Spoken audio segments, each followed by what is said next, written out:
Bonjour tout le monde. Donc nous allons aujourd'hui entamer le programme du français de classe terminale de toutes les filières. Donc nous avons ce qu'on appelle le premier projet, ce qu'on appelle le texte historique. Donc le texte historique contient trois séquences. La première qui est informée d'un fait d'histoire, la seconde est le témoignage et la troisième analyser et commenter un fait historique. Donc nous allons d'abord commencer par la première séquence qui est informer sur un fait d'histoire. Qu'est-ce que ça veut dire informer d'un fait d'histoire? Cela veut dire on expose des informations d'un fait, d'un n'importe quel fait.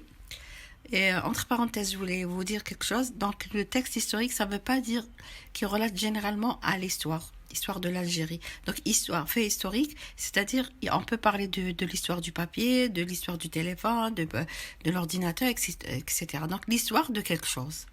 Donc ici, le fait historique dont on parle, donc il peut être expositif, il peut être informatif, comme il peut être explicatif et aussi narratif.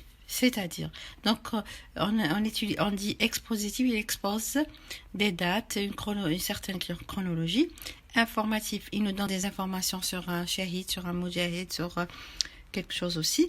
Explicatif, là on dit explicatif dans un texte historique, c'est-à-dire on a utilisé des procédés explicatifs, par exemple la définition, la reformulation, l'illustration pour avoir et des exemples, pardon. Donc narratif, c'est tout à fait normal, on est en train de narrer, on est en train de raconter, donc c'est le narratif. Donc le temps dominant dans un récit historique, on peut utiliser l'imparfait. Donc pourquoi on a utilisé l'imparfait? On utilise l'imparfait généralement pour décrire. Secondo, on peut utiliser le présent le présent d'histoire, c'est-à-dire alors le présent historique, c'est-à-dire le présent de narration. Et aussi, on peut utiliser le passé simple ou bien le passé composé. Donc le passé simple ou passé composé, généralement on l'utilise pour l'enchaînement ou bien la successivité des événements. Très bien.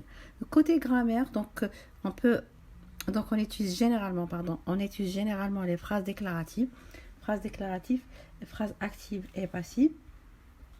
Et on utilise aussi les substituts lexicaux et les substituts grammaticaux.